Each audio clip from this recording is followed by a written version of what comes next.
Boa tarde a todos. Vocês me ouvem? Se puder responder pelo chat que estão me ouvindo, agradeço.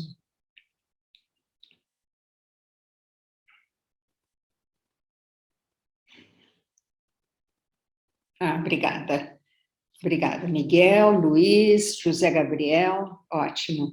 Vamos aguardar mais uns minutinhos para que outras pessoas comecem a entrar. De qualquer maneira, agradeço a participação, a presença de todos. Não sei quantos de vocês assistiram a primeira aula com a Lina Gorenstein, que falou um pouco do contexto da presença judaica na Península Ibérica e, sobretudo, de que maneira o judaísmo foi transmitido pelas mulheres, já que em âmbito doméstico, e de que maneira, particularmente, as mulheres foram afetadas pela Inquisição. Hoje nós vamos ter a professora Eneida Ribeiro. Já são 6 um pouquinho, acho que eu vou pedir para 6:04, vou pedir para Amanda tirar o compartilhamento, e assim a gente começa. Participei da primeira aula, legal. Quem foi? A Ellen Mara, muito bom. Isso, obrigada, Amanda, fica melhor. Então, meu nome é Bia Blay, eu sou a coordenadora das exposições temporárias do Museu Judaico, e nesse momento específico, cuido dos programas públicos relacionados às exposições temporárias. O museu foi inaugurado no dia 5 de dezembro, com 4 exposições, 2 exposições permanentes, que são a vida judaica e a presença judaica no Brasil, e 2 exposições temporárias, uma que está no mezanino e do qual esse curso faz parte, é a exposição Inquisição e Cristãos Novos, 300 anos de resistência. Essa exposição fica até o dia 30 de maio. Eu convido todos que ainda não vieram, mesmo aqueles que visitaram, que venham novamente, que visitem a exposição, está belíssima, é uma exposição no mezanino do museu, e que tem a curadora, a professora Daniela Levi, que vai ser a professora da próxima aula, da aula 3. Então, muito do que se fala aqui, ou dos objetos, ou das referências que se falam aqui no curso, elas estão presentes na exposição, tá? Hoje, a Eneida vai falar sobre, particularmente, Bento Teixeira, porém, o título da aula é Ação Inquisitorial no Brasil pelo processo de Bento Teixeira. Então, na verdade, a gente vai analisar mais a fundo o processo dessa figura interessante que é Bento Teixeira, e ele é um dos personagens que a gente trata na exposição. Do ponto de vista da resistência, a gente fala de 4 personagens na exposição: Bento Teixeira, o padre Antônio Vieira, Grácia Mendes e Branca Dias. Então, ele é um dos personagens. Nós vamos mudar um pouquinho a dinâmica da aula hoje, diferentemente do que foi com a Lina Gorenstein. A Eneida prefere ter não que seja uma conversa mais informal, mas ela entende, eu também acho que a aula fica mais dinâmica se a gente intercala perguntas durante a fala dela. Ou seja, ela vai apresentar rapidamente, enfim, o tema do que ela vai falar, mas fiquem todos absolutamente à vontade para fazerem perguntas. Se quiserem espontaneamente, pelo microfone, cada um tem o direito de ligar o próprio microfone. Eles, em princípio, são todos fechados para facilitar a escuta, mas se alguém quiser fazer uso da palavra, basta clicar no microfone embaixo e desativar o mudo, ou, se preferirem, podem fazer escrever a pergunta e eu transmito. Ok? Eneida, são 6h08, acho que a gente pode começar. Então, obrigada, Bia, obrigada pelo convite, né, para o curso, obrigada obrigada ao Museu Judaico dessa oportunidade. Bom, eu sou Eneida, eu sou historiadora, eu trabalhei 20 anos com a professora Anita, e as nossas pesquisas são, assim, no ramo daquilo que ela já fazia, né, claro, da Inquisição, né. Então, eu faço parte do grupo que trabalha a Inquisição na colônia. Agora estou entrando um pouco em outro período, mas até agora a minha produção foi na área de história colonial, século XVI, basicamente. Alguma coisa do século XVII, mas basicamente eu trabalhei o século XVI, finalzinho do XVI e comecinho do XVII. E aí, então, a nossa proposta para essa aula era a gente olhar um pouquinho para o que aconteceu no Brasil, né? Então, o que que a gente faz? A história do Brasil, ela pode ser contada pela história da Inquisição, né? Então, isso que é um pouquinho que a gente vai tentar fazer aqui agora, é bastante conteúdo, e eu vou falando rapidinho. Então, como a Bia falou, se alguém tiver alguma questão, aí dá um break e a gente vai respondendo as perguntas à medida que elas forem surgindo. Se não, a gente deixa para responder no final, fica como vocês desejarem, ok? Então, eu vou dividir aqui a minha tela com vocês. Bora lá. Ok? Então, vou botar a Bia para cá, um cantinho. Então, a gente vai pegar o Brasil colonial e a gente vai ver a riqueza de informações que a gente pode tirar de um processo. Todo processo traz muita riqueza de informação, em todos os campos, em todos os níveis. Mas o do Bento Teixeira, vou mostrar para vocês, ele excede, ele é um processo, ele é um caso especial e é um processo riquíssimo, do qual a gente pode tirar, assim, muitas informações. Então, eu vou trabalhar algumas questões relativas ao ambiente da colônia, né? Como é que se vivia na colônia, né? Então, nós sabemos já, né, que nós temos uma população mestiça, né, e que foi se miscigenando ao longo do tempo, né? Então, dos nativos, dos indígenas, mas os portugueses colonizadores que trouxeram aí os negros para escravizar, e dentre esses europeus, principalmente portugueses, a gente tem cristãos novos, né? Então, a gente tem cristãos, portugueses cristãos, colonizadores, e a gente tem portugueses cristãos novos, né? As razões para a vinda desses cristãos novos para o Brasil são várias, né? A maioria que a gente pega dos processos, né, porque veio para o Brasil, era a fuga da perseguição inquisitorial, né? Então, a maioria que a gente vê de cristãos novos estava fugindo aí das perseguições que se davam em Portugal.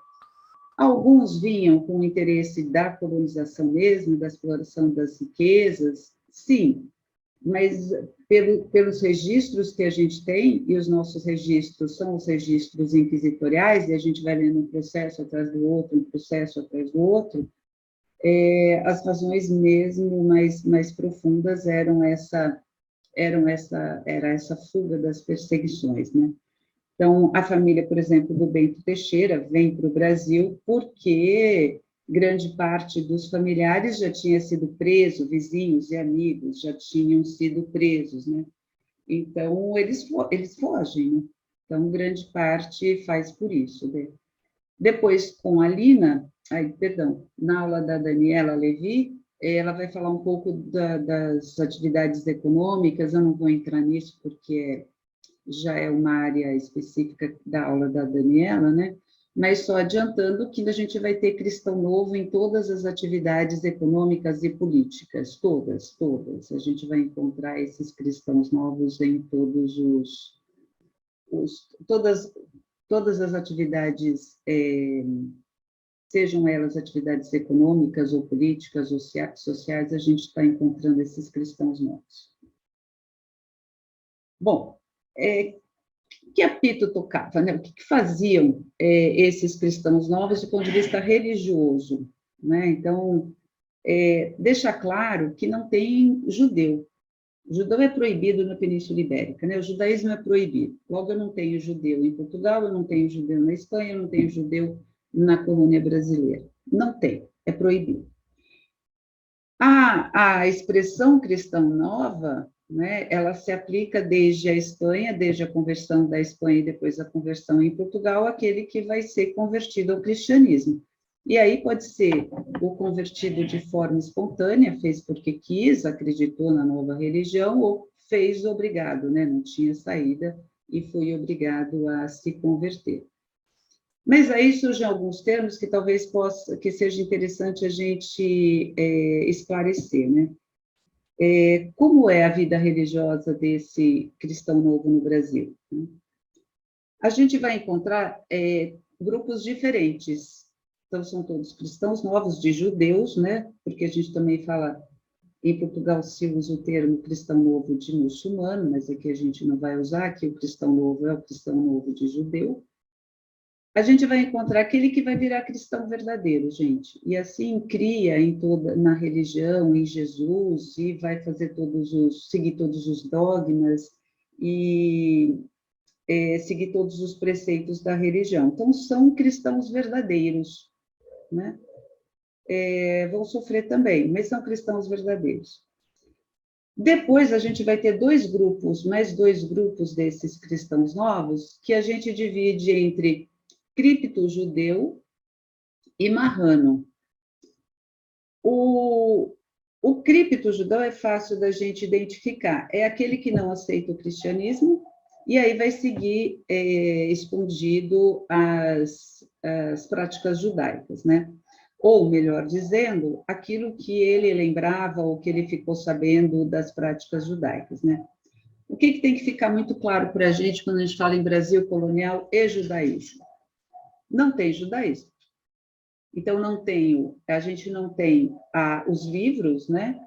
A gente não tem autoridade religiosa, a gente não tem uma formação religiosa. Então, o que eles faziam, às vezes, não tem nada a ver com o judaísmo, tá, gente? Eles falam que eram judaico, mas em nada tem de judaico. O que eles faziam eram lembranças, né?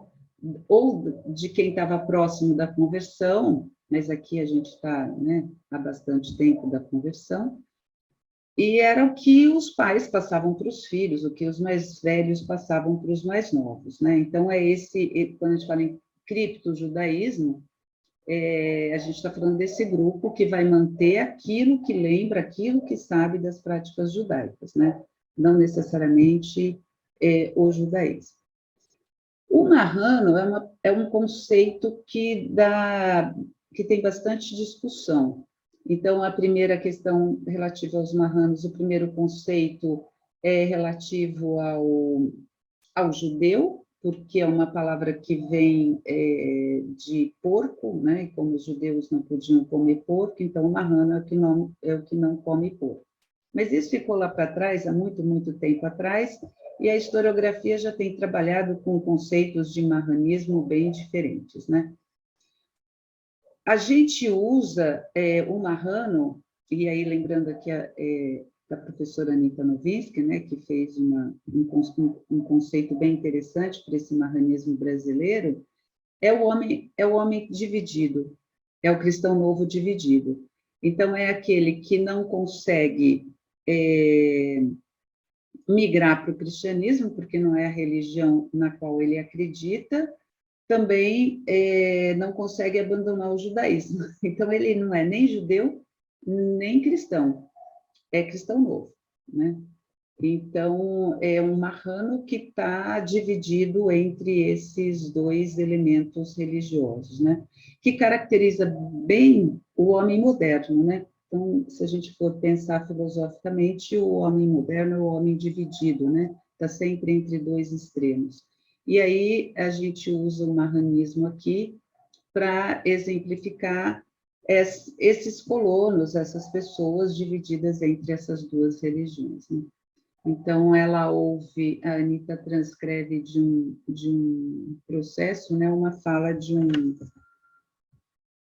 um colono que diz que era cristão novo, graças a Deus, né? Então, ela diz, então, Marrano quem é? Ele não é nem cristão nem judeu, ele é cristão novo, graças a Deus. E aí, nessa cristã novice, né, que, como ela dizia, nunca ficava velha, né, que o cristão novo nunca ficava velho, a gente vai colocar esse dilema, né, esse dilema entre duas religiões. Okay? Quando a gente chega no Brasil, né, a gente está trabalhando com o processo do Bento Teixeira. O Bento Teixeira é um intelectual. Então, quando eu comecei a estudar, eu comecei a ver que o Bento Teixeira não era o único leitor da colônia, né? Então, a gente acreditava, assim, por um bom tempo, que o Brasil, tão distante, assim, das metrópoles, sem escolas, apenas com as escolas da Companhia de Jesus, né, e outras poucas, haveria um número muito pequeno de leitores, né? E pela produção, pela documentação inquisitorial, a gente vê que não é bem assim. Não havia, assim, tão poucos leitores. O número é considerável.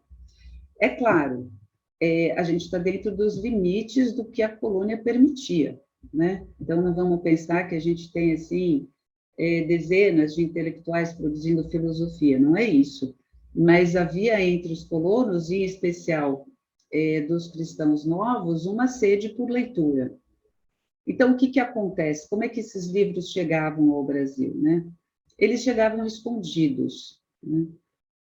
Uma das características do colono é andar. Eles estão sempre viajando, gente. É impressionante como esses colonos viajam, né? Então, hoje eles estão na África, amanhã eles estão em Portugal, depois eles estão em Antuérpia, eles estão para o Brasil, do Brasil eles vão para a Argentina, eles estão sempre andando. E eles escondiam esses livros. Parte desses livros constava do índex, né? Então, eram livros proibidos, né? E eles ficavam escondidos dentro das mercadorias que eram trazidas para o Brasil, né? Havia entre as autoridades, tanto brasileiras quanto portuguesas, fiscais da Inquisição que abriam essas caixas, por exemplo, de cana-de-açúcar, né? Para procurar esses livros, né? Às vezes encontrava, mas boa parte chegou aqui no Brasil. Então, este colono, né, que é o Bento Teixeira, e outros formavam um grupo de leitores que é muito interessante da gente observar, né? Alguns com dificuldade, outros lendo latim, né, e fazendo tradução de textos clássicos, né? Eles vão ler, o que eles procuram ler? A Bíblia, né? A Bíblia, a leitura era proibida, não era uma coisa assim. Você não ia para a Inquisição se lesse a Bíblia, mas não era indicado se ler a Bíblia, né? Proibido era traduzir, né? Então, não era um livro que se encontrava em todas as casas. Quando se encontrava, era só em latim, né? Porque era a única tradução possível, né? A gente já está num momento posterior à reforma religiosa, mas é claro que a Bíblia luterana não chega aqui, né? Na verdade, não vamos entrar nisso. Algumas coisas da Bíblia luterana até chegaram aqui, mas muito pouco, né? Então, quem tinha a Bíblia tentava ler a Bíblia, né? Basicamente o Antigo Testamento, né? E havia alguns que se arriscavam aí por dinheiro, ou por interesse, ou por amizade e tal, fazer, então, a tradução de alguns trechos da Bíblia, né? Então, esse era o mais citado, mas a gente também tem Metamorfoses de Ovídio, que é um livro que também circulou bastante, né? Deixa eu ver se eu tenho aqui. Então, as Metamorfoses de Ovídio era uma obra que fazia parte da bibliografia da escola, dos colégios da Companhia de Jesus. Isso é interessante. Então, os alunos da Companhia de Jesus, das escolas, né, dos colégios, eles tinham acesso e era leitura obrigatória para eles, mas não para toda a população. A educação, ela é muito deficitária, né? Então, o que acontece? Nós vamos ter os colégios da Companhia de Jesus, que estão nas principais capitanias, né? Então, a gente tem em São Paulo, em Olinda, né? Em Recife, a gente tem em Salvador. Então, nas principais capitanias, a gente tem um colégio da Companhia de Jesus. Esse curso, que era destinado aos colonos, ele tinha 3 níveis, 4, na verdade. Então, o primeiro era de primeiras letras, né? Entrava um pouco de história e matemática. Depois, o segundo já era conhecimentos de lógica, arte e aprofundamento da literatura. Depois vinha o curso de filosofia e depois o curso de teologia. O de teologia seguia apenas quem ia ser padre, mas alguns desses colonos que se interessassem pelo curso poderia fazer, que é o caso do Bento Teixeira, por exemplo. Então, essa bibliografia é uma bibliografia que era básica do curso de quem chegava aos cursos de filosofia e teologia, né? O livro também não era traduzido, o livro estava em latim e não tinha acesso, os colonos não tinham acesso, a não ser se fossem alunos dos últimos níveis da companhia, dos colégios da companhia, né? E a gente tem uma obra interessantíssima, que é Diana, de um autor português, Jorge de Montemayor, que vai se exilar, que vai morar na Espanha. Este livro é um livro bem interessante, porque ele é citado muitas vezes nas mãos dos cristãos novos. Então, eles liam, eles faziam encontros noturnos, eles tocavam, então havia quem tocava o piano uma melodia e outro que recitava os versos, e esse livro passava de mão em mão. Então, a gente tem pelo menos uns 6 possuidores desse livro, né? Se pensar para 1590, isso é bastante coisa, né? O livro foi proibido, ele faz parte do Index, né? Agora, quando a gente vai estudar as razões da proibição de Diana, os críticos ficam um pouco em dúvida, porque, na verdade, é um poema que conta um amor bucólico, então é uma história que se passa no meio dessa natureza exuberante, um amor que é um amor de corpo, mas um amor de alma. Tem alguma coisinha que pode levar à questão do lesbianismo, mas está muito assim escondidinha e tal. E alguns estudiosos do autor acham que a proibição se deu também porque ele vai publicar esse livro que ganhou assim uma repercussão imensa na época, na Espanha e não em Portugal. Então, autoridades portuguesas reclamavam que o livro estava sendo impresso na Espanha e não no país de origem do escritor, né? Agora, é um livro que está passando de mão em mão aqui na colônia, né? É bem interessante. Bom, esses colonos, eles desenvolveram formas de se organizarem e se defenderem, mas também de manterem acesa a chama da antiga religião, né? Então, lembrando que eu estou falando de uma religião que é lembrada, né? Não é a religião em si. E aí eles têm várias formas, eles desenvolveram vários mecanismos para isso, né? Então, eles se encontravam em determinados dias da semana, às vezes as reuniões são semanais, às vezes um pouco mais espaçadas no tempo. Geralmente não se fazia na cidade, geralmente se fazia nas propriedades rurais. porque estava mais distante aí do olhar do vizinho, né, do cristão que poderia denunciá-los, né?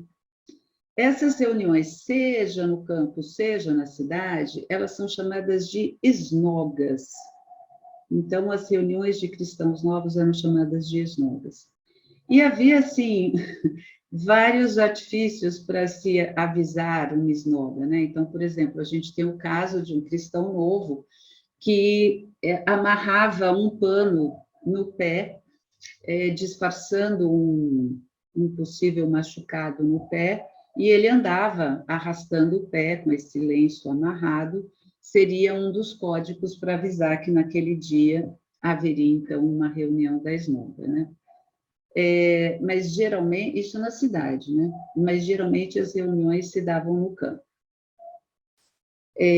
nas propriedades rurais, né? Nos casais mistos de cristãos novos com cristãos velhos, geralmente quando os maridos eram cristãos velhos, eles esperavam, as mulheres esperavam que eles fossem para a cidade para ir chamar os outros cristãos novos e a reunião ficar em segredo.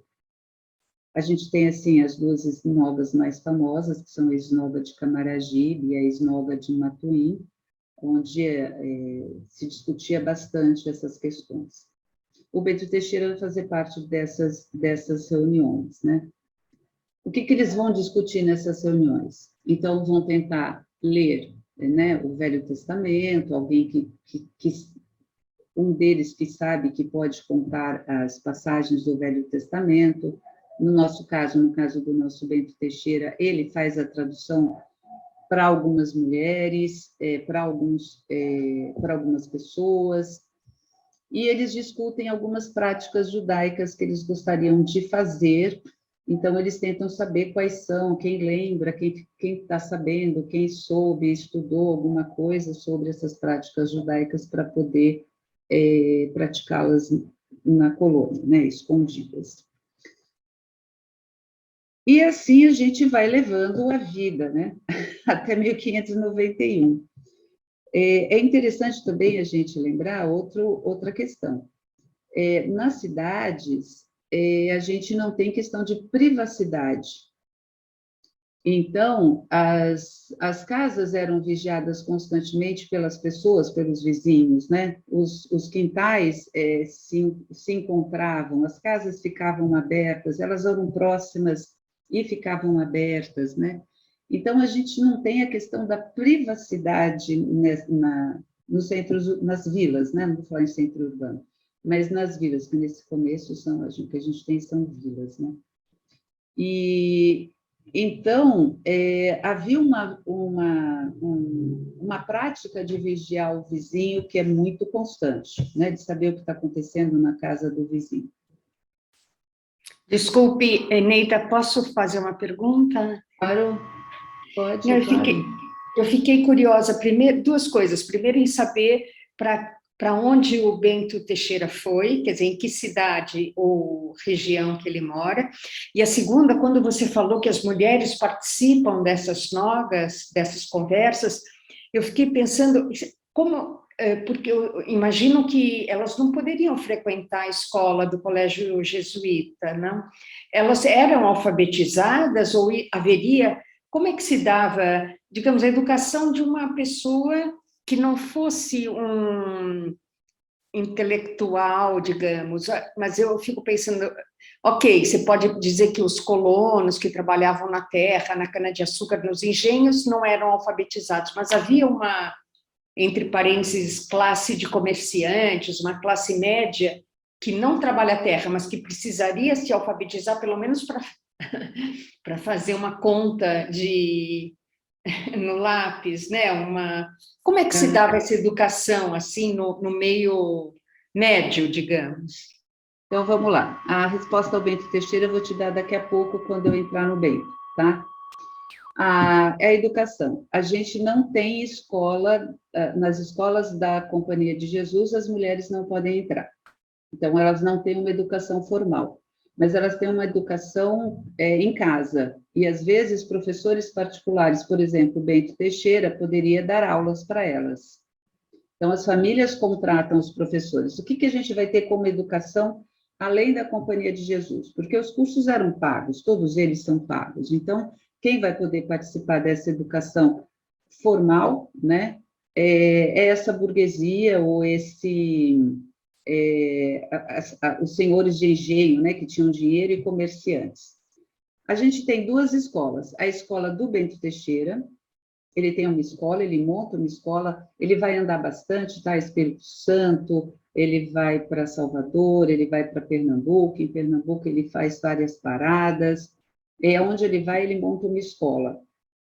A gente tem uma outra escola particular, que é do Bartolomeu Fragoso, que é um outro poeta, que também foi preso, mas ele não se achava cristão novo, e ele foi preso por práticas protestantes, e também tem vários poemas que ele escreve que também ficaram no processo. Saiu até um artigo há pouco tempo sobre ele.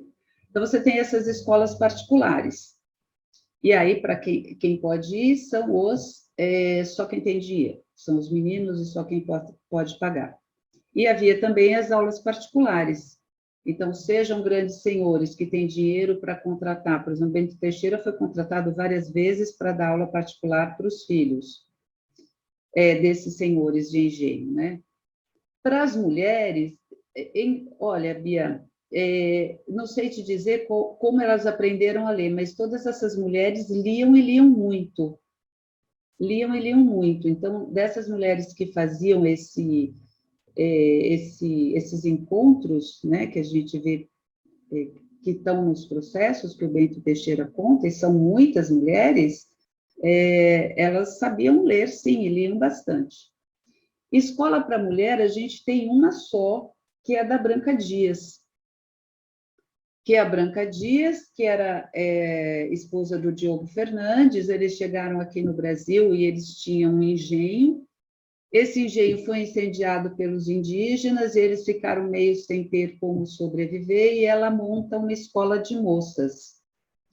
Mas nessa escola de moças, que também vai dar 300 denúncias contra ela, coitada, ela não ensina leitura, ela ensina a cozinhar, a lavar, bordar, coisas, digamos assim, de mulheres, né? A esposa do Bento Teixeira, isso eu só encontro no processo do Bento Teixeira, a esposa do Bento Teixeira também teria montado uma escola de moças. Então, eu não encontrei nenhum outro documento, só no processo do Bento Teixeira. No processo dele também, Bia, ele cita a mãe. Então, a primeira parada deles, depois do Porto, que eles são do Porto, da cidade do Porto, é o Espírito Santo. E quando eles chegam no Espírito Santo, eles encontram já uma rede de cristãos novos estabelecida no Brasil. A mãe do Bento Teixeira, aí tem um problema, que um dia, se der, a gente conversa sobre a genealogia dela, porque alguns dizem que ela era sobrinha de um grande rabino. Eu não consegui montar essa genealogia. Mas quando ela chega aqui, ela causa um furor, porque se ela era a sobrinha de um grande rabino, ela teria muitos conhecimentos, realmente ela tinha. Então, no Espírito Santo, se institucionaliza uma escola da mãe do Bento para vários cristãos novos que moravam lá. E ela era super respeitada, então, ela era respeitada por todos, e tem um senhor de engenho especial, cristão novo, que pede a ela que fizesse a educação da filha, porque os filhos já estavam encaminhados para as escolas oficiais, então ele pede que ela fizesse a educação judaica da filha. Então, você vê que a escola é dentro de casa, né? A escola é dentro de casa e depende da bagagem que cada um tem, né? Uhum. Entendi, obrigada. Ficou claro? Ficou alguma lacuna aí? Não, está perfeito, obrigada. Então, esses colonos vão viver com uma certa, tudo é certo aqui, né? Relativo sossego, relativa tranquilidade, porque não havia presença inquisitorial no Brasil. Mas havia os familiares. Eu não sei se a Lina citou os familiares, eu acho que não, né? Não me lembro, acho que não. A máquina inquisitorial é imensa.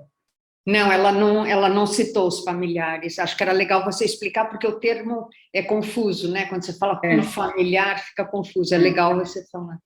Então, a gente tem uma máquina burocrática imensa, que é a Inquisição, e a Inquisição vai ter os seus tentáculos, assim, os seus tribunais nos locais que achou conveniente e que houve possibilidade de instalar o tribunal. Por exemplo, aqui no Brasil não houve possibilidade, é uma questão historiográfica aí bem, que a gente pode discutir bastante. Mas havia... eles não são funcionários diretos da Inquisição. Eles são pessoas, são civis, né, não são religiosos, não recebem salário da Inquisição, mas eles recebem algumas isenções de impostos e algumas facilidades. Então, na verdade, são funcionários indiretos da Inquisição, esses familiares, né? Então, havia, para cada pessoa que se candidatasse a ser familiar, um processo, e os inquisidores escolhiam, então, quem seria ou não seria escolhido para ser familiar. O que ele é? Ele é um olhos e ouvidos do rei, né? Então, ele vigia as pessoas, ele procura encontrar algumas anomalias da fé, e aí ele mandava essas informações para Lisboa.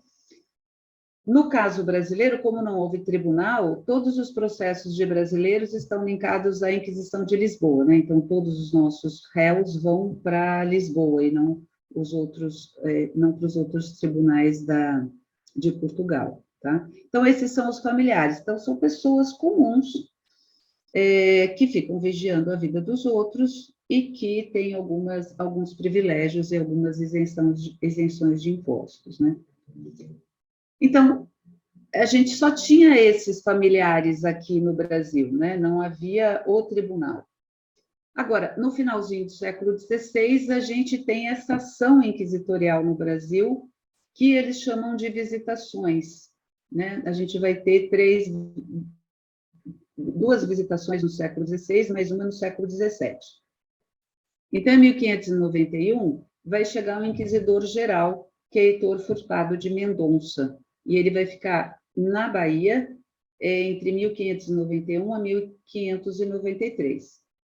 Como é que funcionava isso? Então, depois da Bahia, ele vai para Pernambuco, onde ele fica mais 2 anos, de 1593 a 1595. Então, ele vai ficar aqui 4 anos, né? Então, são ações da Inquisição aqui na colônia. Como é que isso vai funcionar? Então, quando ele chega, ele é recebido pelas autoridades da Companhia de Jesus, ele se instala nos colégios da Companhia de Jesus, que montam toda a estrutura para o trabalho dele, e ele vai receber, então, as pessoas que vão para lá se confessar, ou as pessoas que vão se apresentar para denunciar outras pessoas, né? Então, são as confissões e as denunciações, né? Ele vem acompanhado de notários, né? O notário é aquele que toma nota de tudo, e a gente agradece a esses notários, a essa estrutura inquisitorial, porque eles anotavam absolutamente tudo, e aí o que a gente lê é o que os notários nos deixaram por escrito, né? Então, eles montam a estrutura, o inquisidor ouve as confissões e faz as perguntas quando acham necessários, e o notário vai anotando tudo, né? Mas aí, como é que as pessoas vão fazer, né? Eu vou me apresentar para quê, né? Vou confessar o quê? Ou vou denunciar quem? Então, havia as cartas monitórias. As cartas monitórias, elas vão ser coladas nas paredes, nas portas das igrejas, e ficavam lá expostas para que a população tivesse acesso a esse documento e encontrasse lá na carta ou no monitório aquela heresia, né, aquele crime que ela teria confessado. Então, a gente tem heresias no campo do judaísmo, que é praticamente mais de 80% das indicações. A gente tem alguma coisa no campo do protestantismo e alguma coisa também no campo do islamismo, mas mais de 80% estava voltada à questão judaica, né? Então, se você comeu porco, se você comeu peixe que não podia, se você não fez jejum, se você fez jejum em dia que não era jejum cristão, se você trocou a camisa na sexta-feira, se você varreu a casa na sexta-feira e por aí vai. Se no dia da morte de um parente se jogaram as águas de um jarro e assim sucessivamente, né? E aí você tinha, o colono tinha que saber se ele tinha feito alguma desses atos e correr se confessar. Ou se ele tivesse visto de um vizinho, de um amigo, de um parente, né, alguma coisa nesse sentido. Também orações, né? Então, orações, rezava o Pai Nosso, mas não falava Jesus. Então, já era uma era uma possibilidade de heresia cristã nova, né, judaica.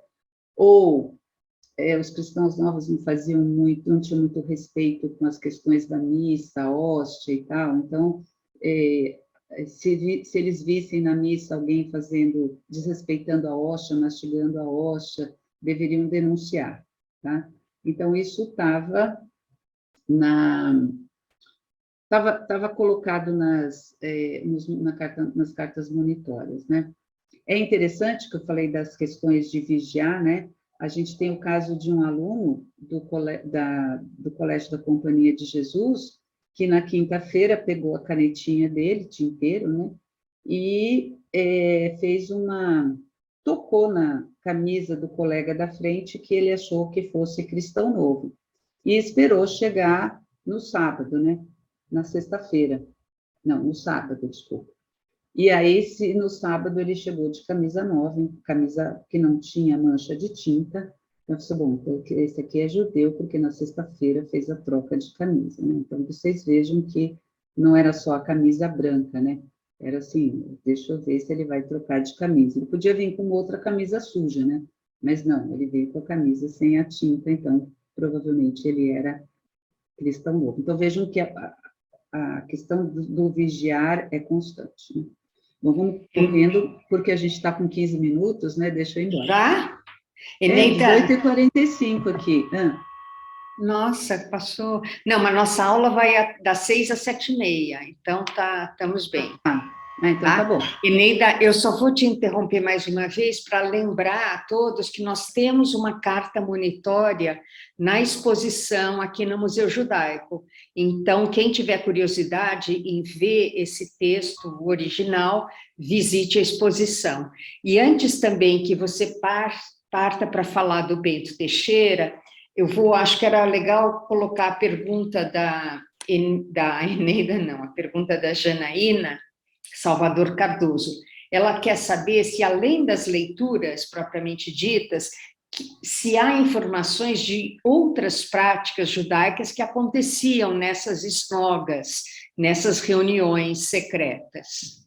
Bom, é que a gente, como essa aula está mais voltada para a questão dos leitores, né? Mas as práticas que eles discutiam. Então, vamos lá. A que mais se repete é a questão da alimentação. O que eles podiam comer, o que eles não podiam comer. Depois vinha a questão dos jejuns, né? Quais jejuns eles deveriam fazer e quando eles deveriam fazer os jejuns judaicos. Vinham questões relativas ao descanso sabático, né? Então, Shabá, então, não se poderia trabalhar. Como burlar isso, né? Porque, por exemplo, Bento Teixeira não podia. Ele até foi denunciado por não trabalhar aos sábados, mas ele não podia não trabalhar, ele era professor e aos sábados havia aula, né? Mas, então, quem não precisava estar no trabalho aos sábados, o que fazia para não ficar tão à mostra que estava praticando um preceito judaico.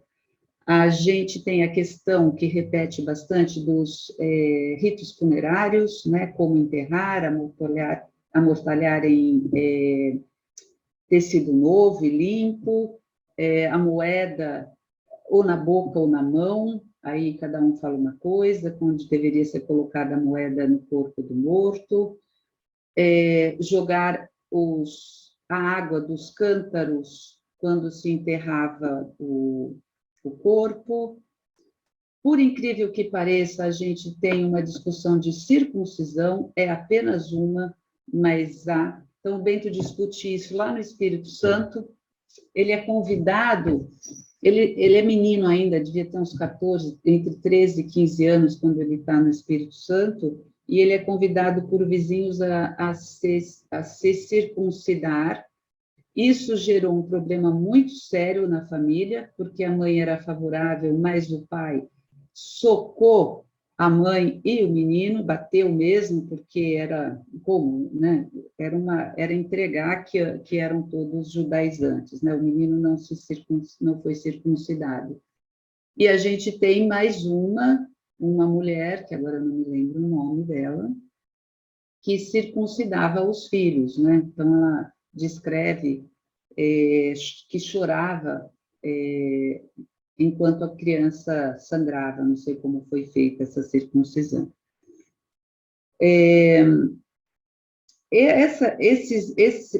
Essa turma vai falar dos 72 nomes de Deus. Eles falam de tanta coisa, gente. Eles falam um pouco de cabala, eles chegam a... Não é exatamente a cabala, mas, assim, você vê que tem elementos de cabala na discussão. O que mais? A questão das mulheres, também isso é muito interessante. A Bia tinha me perguntado da questão das mulheres, né? As mulheres liam, sim, elas liam, e também discutiam a condição delas, Beatriz. Porque, assim, entre uma família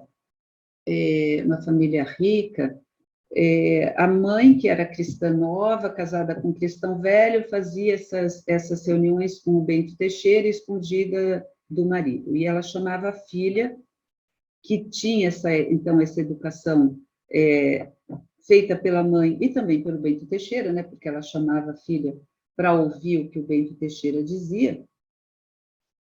E ela e a tia conversavam sobre o papel da mulher.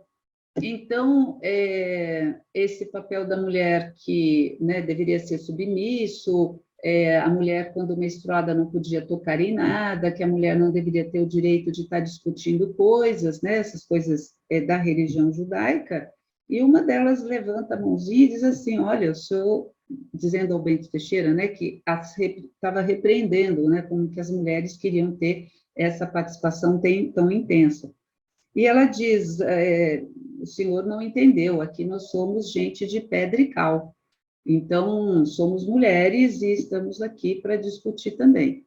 E aí ele cede e acaba fazendo até para essa família a tradução da Bíblia do latim para o português, do Levítico, ele faz traduções para essa família. Então, vocês vejam que a gente tem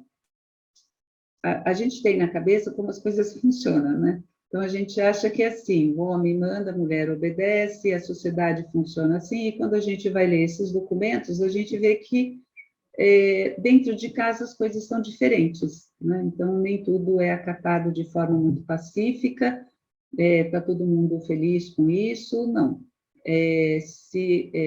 Essa resistência é uma resistência não só dos cristãos novos como um todo, mas acho que o que a Lina falou na aula passada, né? Há uma resistência muito grande dessas mulheres, né?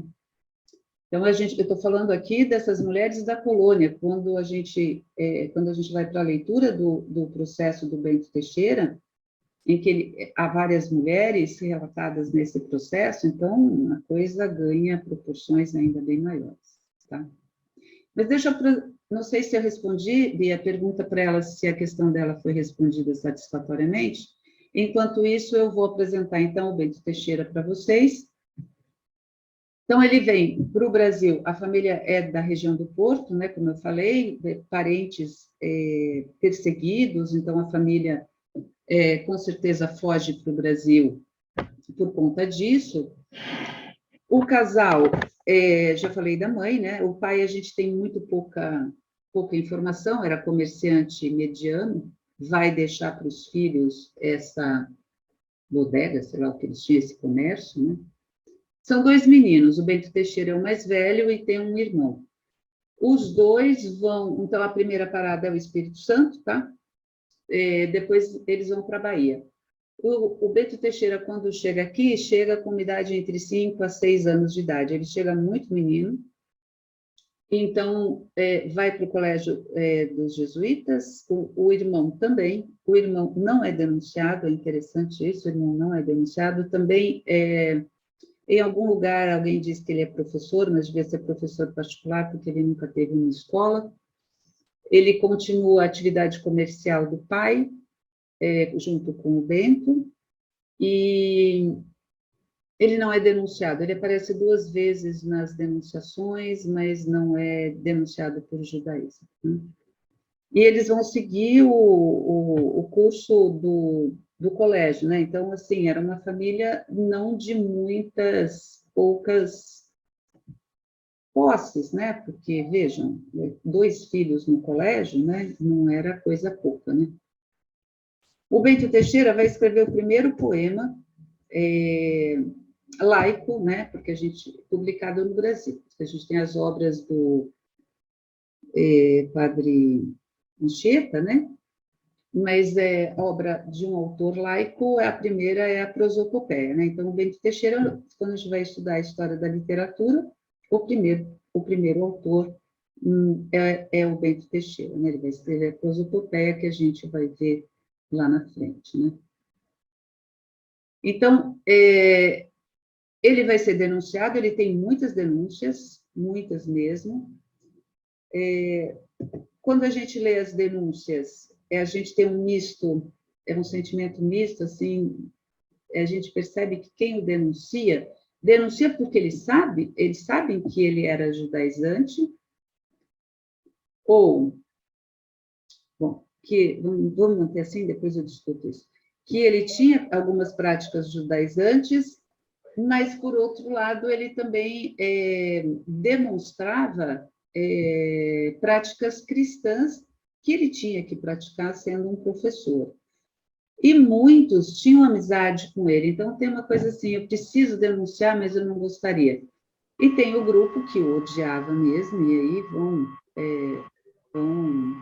vão fazer muitas denúncias, né? Mas a gente vê um misto de sentimentos nos denunciantes, né? Ele vai ser preso nessa primeira Inquisição. Então, vamos lá. Primeira parada da família é Espírito Santo. A família tinha parentes, aí respondendo a pergunta da Bia, né? A família tinha parentes na Bahia, então a família toda se muda para a Bahia, porque esses parentes poderiam ajudá-los lá.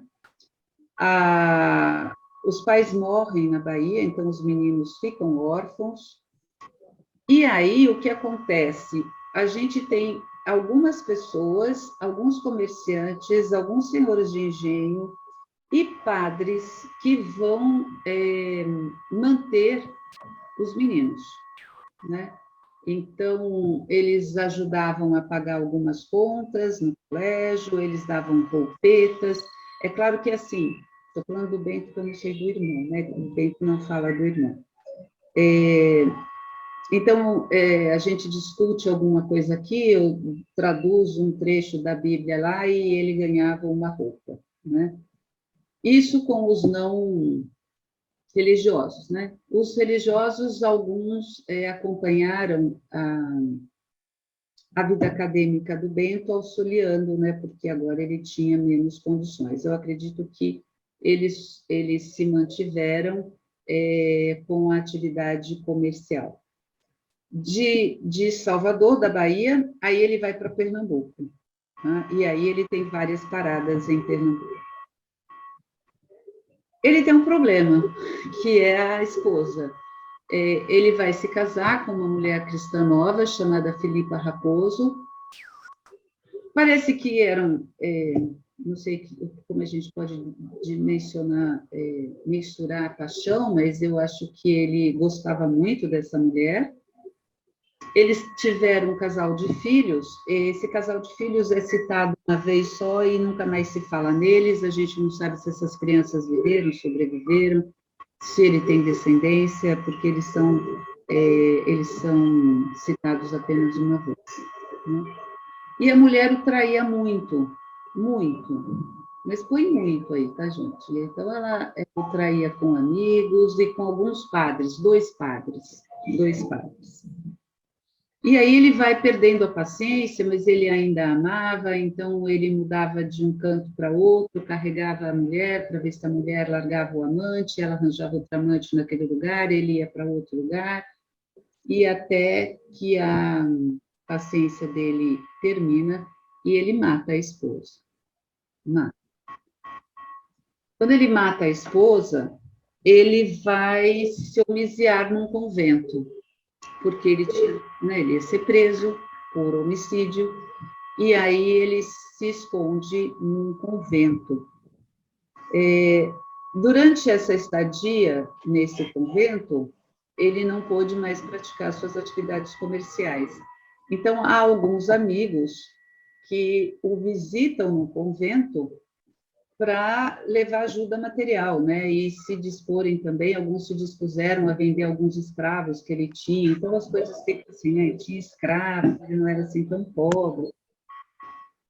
E com um deles, há uma tentativa, um plano de fuga. Então, nessa época, gente, nós estamos na época da União Ibérica, né? De 1580 a 1640, a coroa espanhola dominou Portugal, né? Logo os seus domínios. Então, o que acontecia? O comércio que se fazia diretamente do Brasil com Portugal, e o que vinha de Portugal para cá, agora ficava condicionado às expedições que a Espanha mandava para cá. Então, não era mais um comércio livre como antes.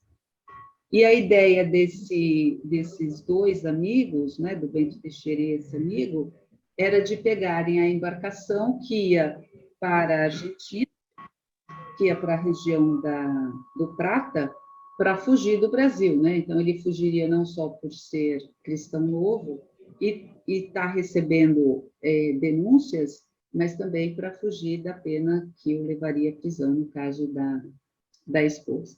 Mas o que acontece? O rei suspende essas embarcações, então as embarcações não saíram da Espanha, não passaram por Portugal e não vieram para o Brasil, então essa fuga foi frustrada e ele vai ser preso pela Inquisição, por essa segunda visitação aqui. Então, quando o Heitor Furtado de Mendonça está na Bahia, ele já está recebendo denúncias contra o Bento, porque o Bento morou também na Bahia. Então, a população da Bahia já o tinha denunciado. E quando ele chega em Pernambuco, então, ele recebe mais denúncias e aí ele manda prender o Bento Teixeira. Como é que funciona isso? Primeiro, a prisão se dá no local, né? Então, havia uma prisão em Recife, né? Uma prisão adaptada para os presos da Inquisição. E é interessante que o Heitor Furtado de Mendonça faz alguns autos de fé em Pernambuco, coisa que era proibida. Ele não poderia fazer nenhum auto de fé na colônia e ele é até repreendido. Ele é repreendido pelas autoridades inquisitoriais de que ele não podia fazer isso, mas a gente tem aí o relato de autos de fé que ele fez. Então, o que ele fez? Ele prendeu as pessoas, acho que saiu até um artigo do Ângelo Faria, né, que fala sobre esses autos de fé. Não é novo, não, esse artigo, mas ele é interessante. E então, ele prendia as pessoas e aqui ele decidia se seriam enviadas para Portugal, iniciando um processo, ou se seriam liberadas aqui. Então, ele era bem ousado, né? Então, ele decidiu aqui quem ele mandaria ou não para Portugal, e fazia pequenos autos de fé para liberar os que ele achava que não resultariam em processo, né? Mas o Bem Teixeira vai ser, ele achou, quer dizer, a documentação também vai para Lisboa, né? E os inquisidores acharam que, então, tinha denúncia suficiente para iniciar um processo, e ele, então, é embarcado para Portugal em 1595, vai chegar lá no comecinho, em Lisboa, no comecinho de 1596. E nos primeiros dias do ano. E ele vai ficar preso durante 4 anos. O processo dele leva 4 anos. Bom, o que eu acho interessante eu colocar para vocês que ele é um processo diferente. É diferente assim, no século XVI, dos processos que eu li, não é raro os presos pedirem papel. Então, eles pediam papel para os inquisidores e licença para escrever. E muito menos é raro que os inquisidores não dessem. Todos os processos que eu li, havia a permissão para que eles escrevessem. Então, a gente tem vários processos com textos dos presos acrescentados ao processo, né?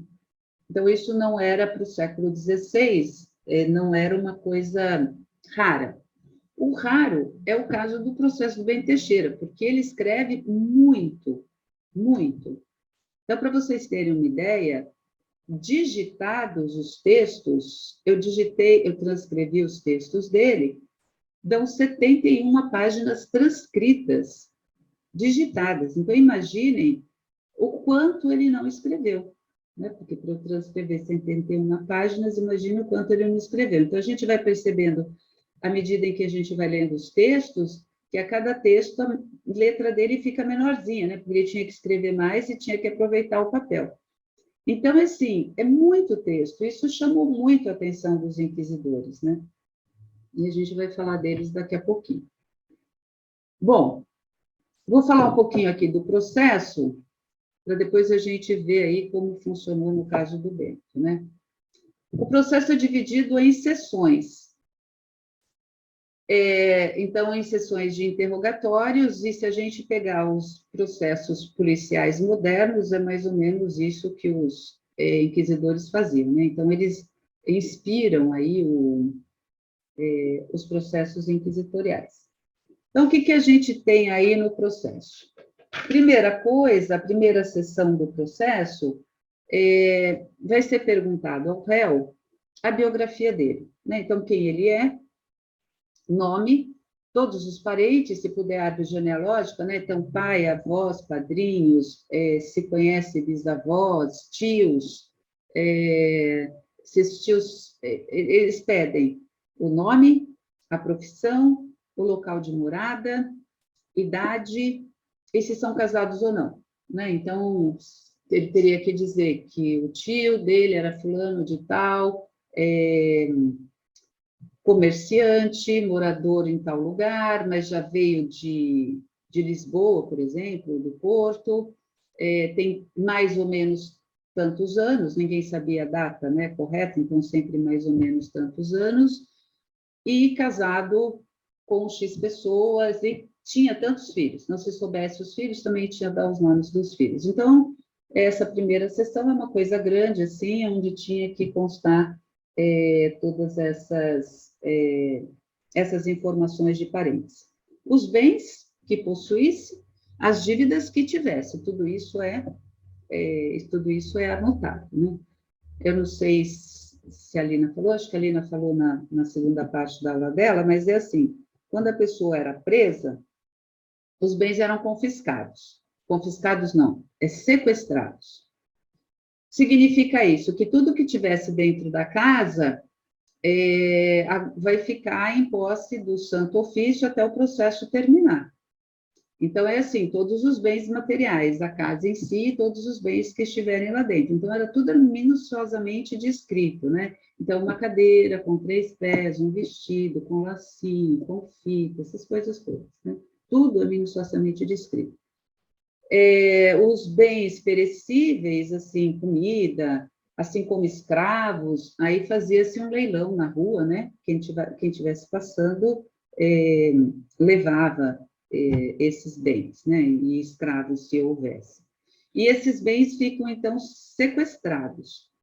No final do processo, eles faziam as contas, né? Então, quanto custou o processo? Ou seja, faz-se a conta do hotel, né? Da hospedagem,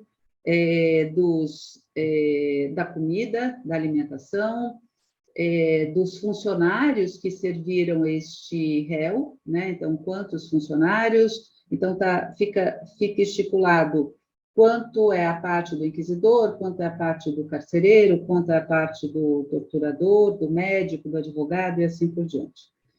Então, eles tinham que ter essas informações de posses e dívidas, porque, teoricamente, as dívidas teriam que ser pagas com isso, né? Mas, geralmente, o que acontece no final do processo era o sequestro dos bens, o confisco dos bens, né? Então, primeiro sequestra, no final confisca, ou seja, pega tudo e aí as dívidas ficam para os parentes, né? Para a família, tá?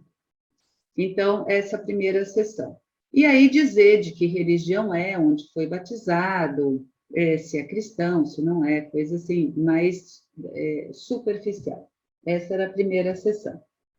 A segunda, aí vai especificar as crenças religiosas e as práticas religiosas, né?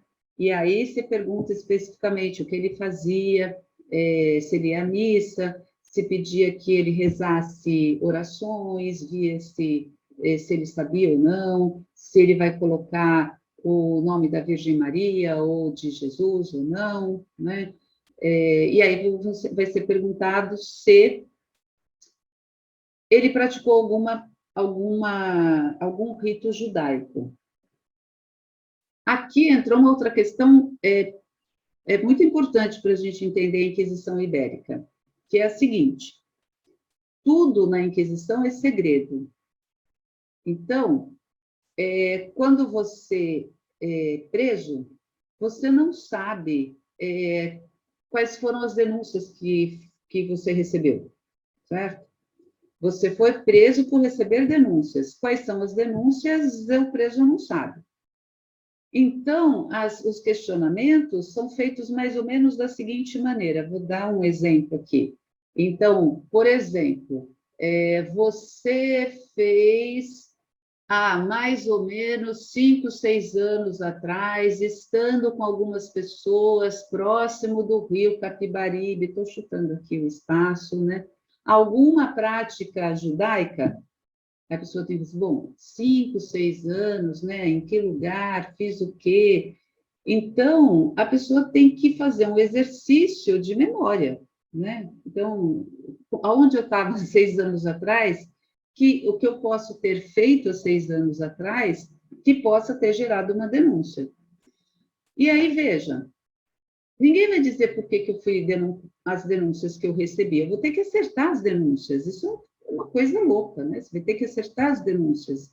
Então, à medida que você vai voltando no tempo, 5, 6 anos atrás, você vai falar, bom, há 5, 6 anos eu saía com fulano, Beltrano e Cicrano, fez isso em tais lugares. A pessoa podia acertar a denúncia, como ela podia divagar, né? Ela podia falar de um outro crime que não tinha sido denunciado, e aí a coisa ficava mais complicada ainda para ela, né? Então, essa questão do segredo vai permear todo o processo. Quando a pessoa saía do cárcere inquisitorial, ela também assinava um termo do segredo.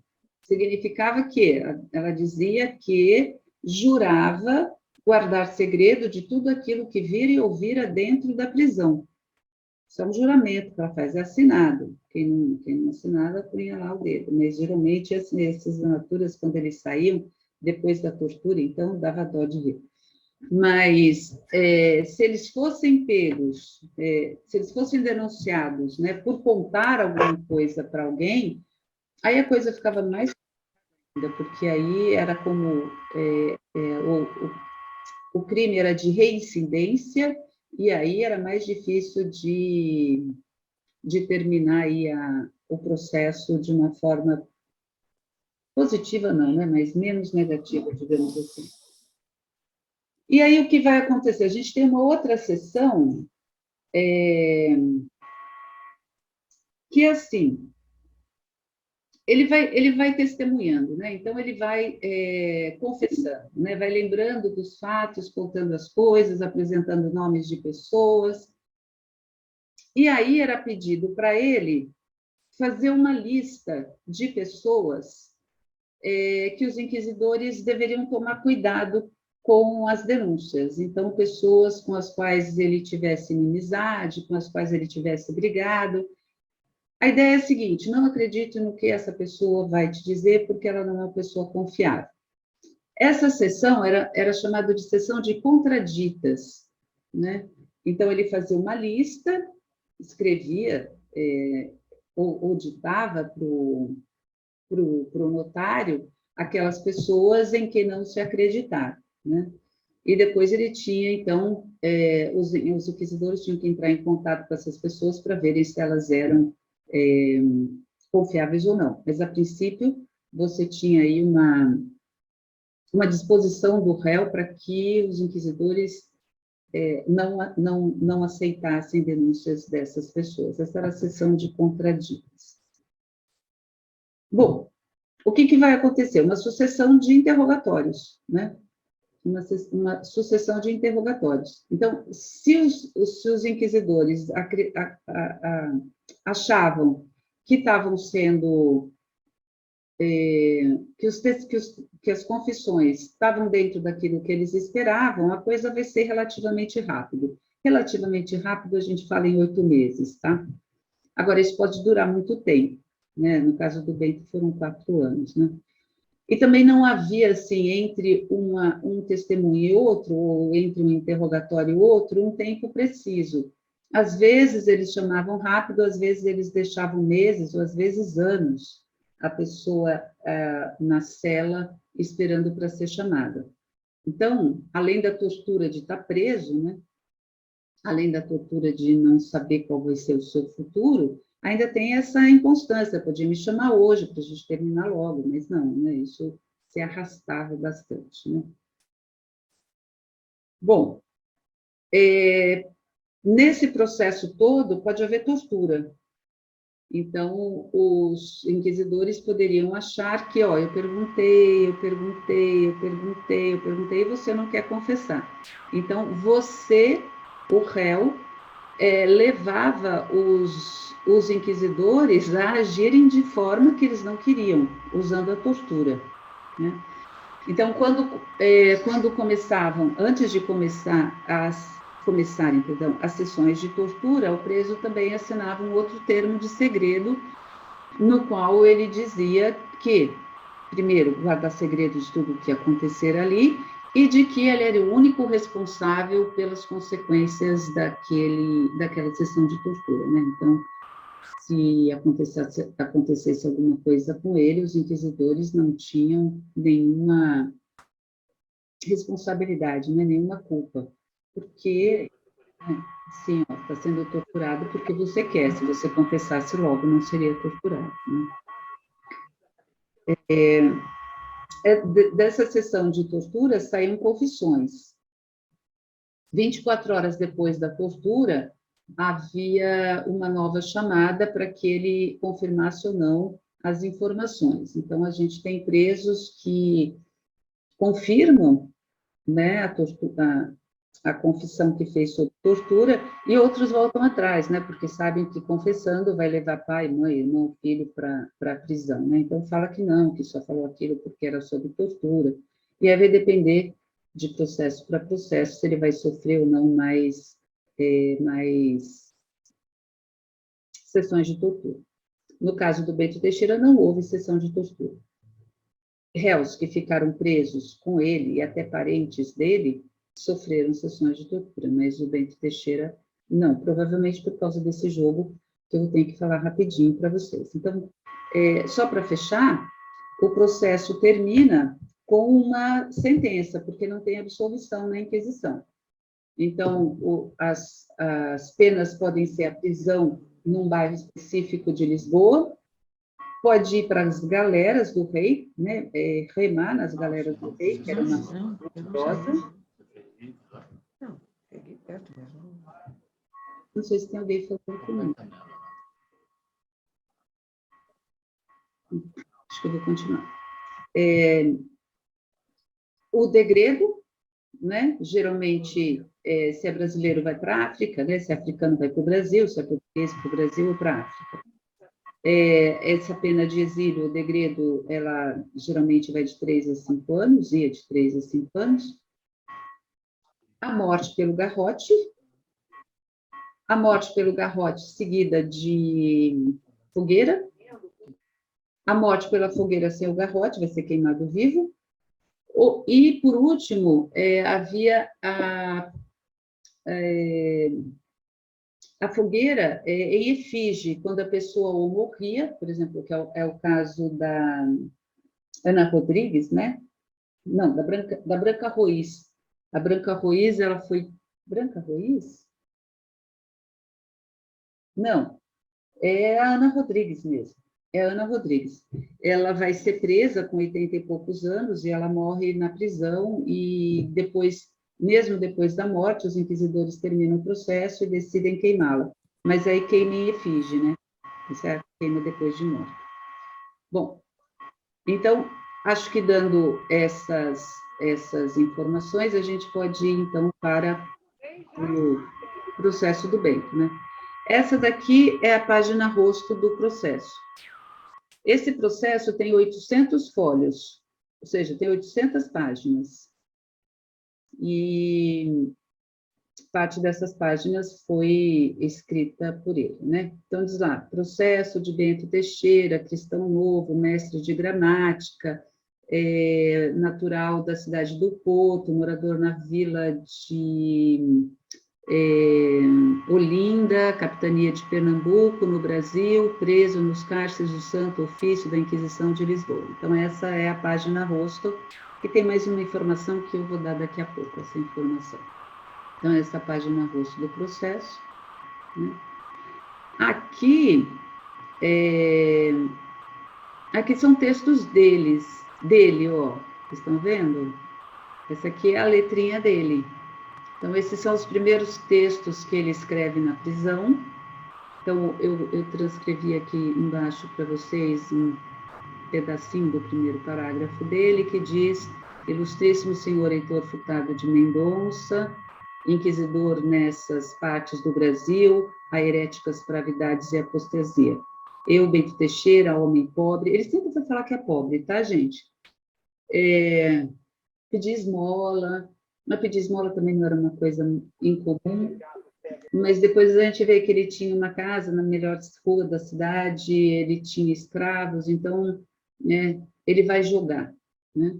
Preso pelo Santo Ofício nessa vila de Olinda, vendo que há quatro semanas que estou preso, em todo esse decurso de tempo não me manda fatos, afeito, e por algumas conjecturas vou entendendo que vossa mercê se havia para com o favor divino, ir a Portugal e me levar preso consigo. Então, ele está mandando, essa escrita ele faz para o Heitor Furtado de Mendonça, que foi o inquisidor que o prendeu, dizendo assim, bom, você foi lá e falou que tinha provas, né, e decidiu me trazer para cá, né? E me levar preso consigo, ou mandar, peraí, tem uma coisa na frente, não consigo ler, desta coisa aqui, que não estou conseguindo ler. Desculpa. Estarei no cárcere apodrecendo até vir aqui provas de contraditas, que é aquela prova que eu falei para vocês, né? E a abonação da pessoa que foi em Portugal. Ele segue esse texto, e nos primeiros textos que ele redige, ele vai dizer que foi cristão, ele se defende do fato de ser cristão novo, então ele diz que culpa eu tenho, se eu pudesse ter escolhido, que ele teria culpa. Mas como no caso ele nasceu cristão novo, ele então tenta aí se desculpar, né? Porque eu não tenho culpa de ser cristão novo, né?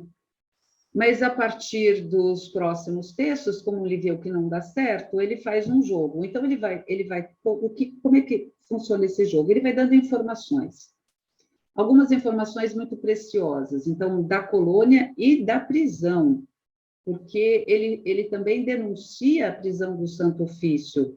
Ele fala que os inquisidores são corruptos, que tem comunicação dos presos dentro da prisão, dos presos com gente de fora, que chegava carta, que se mandava missiva de dentro da Inquisição para fora.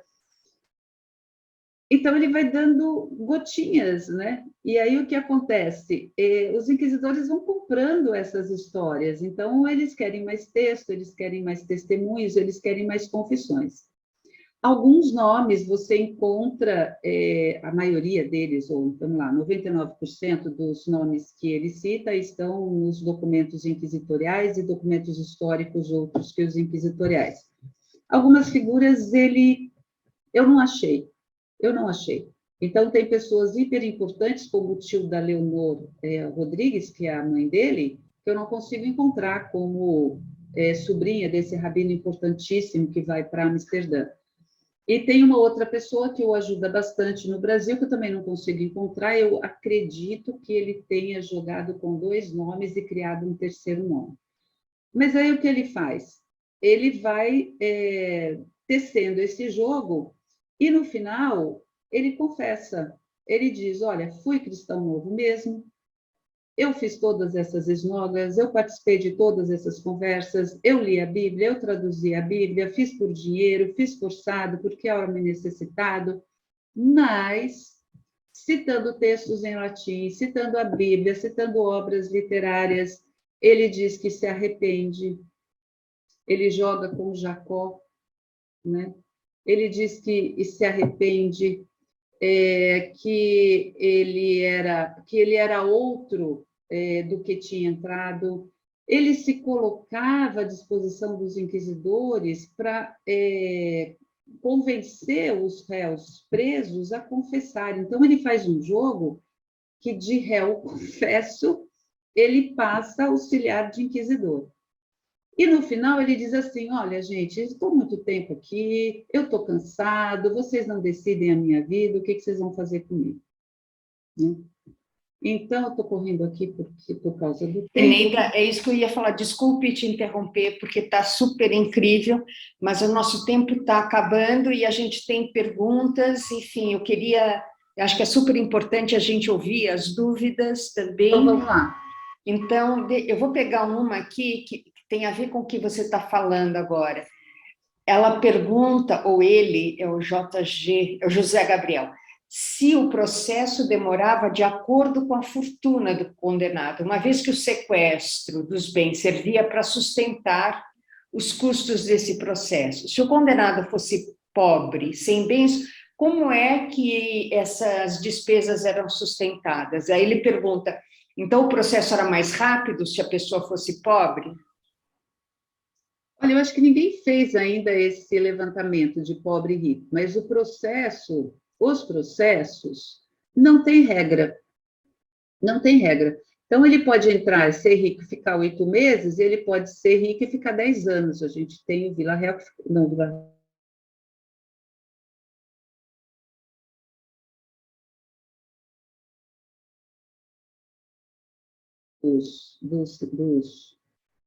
dos trabalhos inquisitoriais, mas não é regra.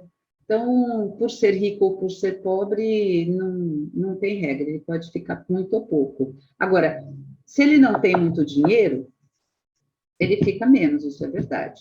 Mas nem todos. A gente tem um sapateiro, alfaiate que vai do Brasil, que também fica bastante tempo na prisão, ele não tinha um tostão. Então, o que passa pela cabeça dos inquisidores é coisa que a gente não sabe. Você está sem som, Bia. Mais ou menos nessa linha se elites e tal, a Eneida não, a Maria Inês Bonfim pergunta se havia um protocolo, entre aspas, comum nos processos da Inquisição, Os cristãos novos processados no Brasil, com base em denúncias, eram também das elites que vieram para cá, de Portugal? Tem de tudo, mas a primeira pergunta é bem interessante, porque o processo é igualzinho do começo ao fim da Inquisição, igualzinho, só que depois, no final, no século XIX, já está, né, já não tem letra de notário, era só completar os dados, mas é igualzinho. Você sai de um processo, vai para outro, o começo do processo, a ordem dos testemunhos é igualzinho, não muda. E a outra pergunta era? Ah, da elite, sim.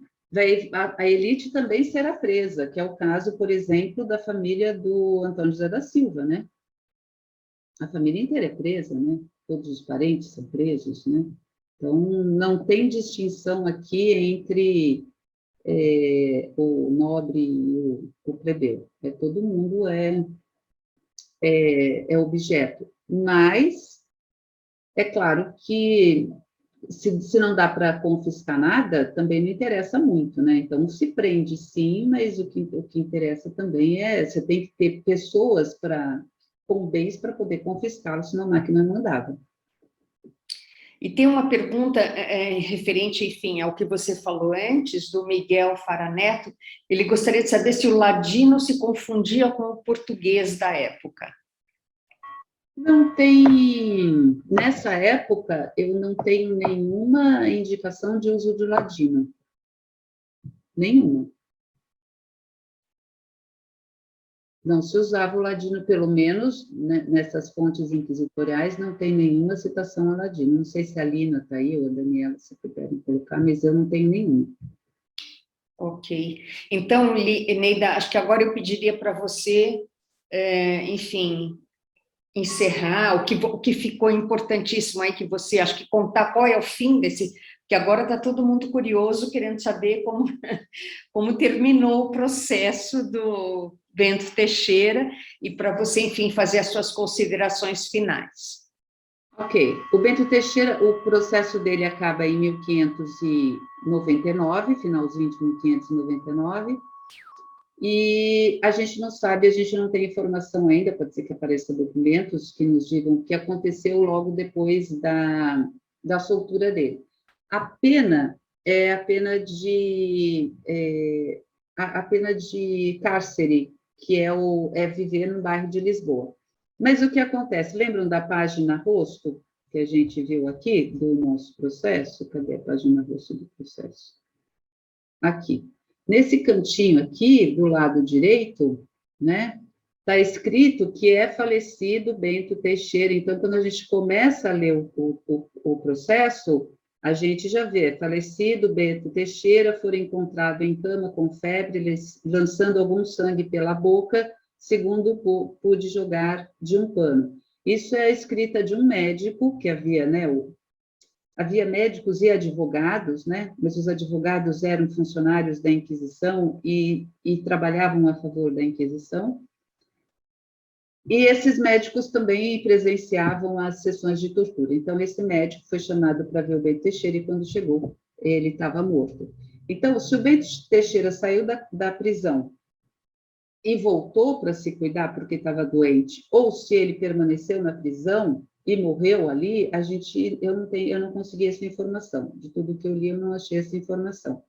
Mas em 1601 é publicada na cidade de Lisboa a Prosopopeia, que é o livro do Bento, né? Que é o livro do Bento Teixeira, que vai muito inspirado nos Lusíadas do Camões, mas também traz coisas da Eneida, que é de Virgílio, e das Metamorfoses de Ovídio, tem mística judaica, tem numerologia, então, quem é especialista aí nas questões místicas acha várias indicações dessa mística judaica no texto do Bento Teixeira, né? Ele escreve o livro homenageando o governador de Pernambuco, que é Jorge de Albuquerque, que foi para Portugal, era uma figura próxima ao rei, que foi para a Batalha de Alcácer Quibir, que foi uma tentativa do Dom Sebastião de expulsar os mouros, né, dos seus domínios africanos, ele foi preso pelos mouros, levou tempo para que se pagasse o resgate deste capitão, né, desse donatário.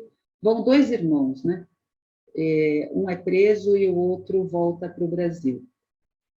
Então, assim, o que a gente tem de dúvidas, né? Quem levou esse texto para ser publicado? Foi o Bento que conseguiu que publicassem? Quais as influências que ele teve para publicar? Isso a gente ainda não tem. Talvez ainda surjam documentos que possam não responder essas perguntas, né? Ele não é o único intelectual, outros intelectuais no Brasil também foram presos durante o período da Inquisição até o século XIX, e o meu tempo está acabando, então acho que eu vou terminando aqui, porque, né, tem muita coisa mais para a gente falar, mas acho... Não, foi excelente. Tem muita gente aqui comentando, quero mais, te agradecendo. Teve uma pessoa que acho que se enganou e escreveu em mensagem direta para mim, mas eu vou transmitir porque é para você, é a Cristiane Salles, ela diz, ótima aula, Eneida, obrigada. Fiquei feliz em ouvir a citação da Branca Dias, minha 14ª avó. Então, que legal! Muito bom, Eneida, acho que foi excelente. Eu convido a todos, mais uma vez, a visitarem. Tira o compartilhamento um pouquinho, Eneida, Sim. Assim a gente se vê todos. Isso, obrigada.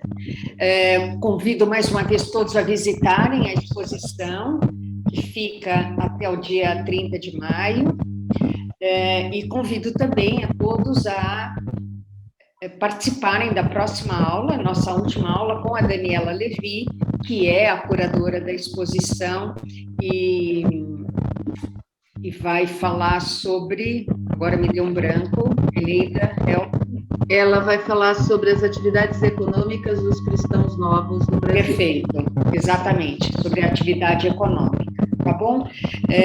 Eu mandarei o link para todos, os que se inscreveram na terceira aula ou não, todos receberão o link e são muito bem-vindos.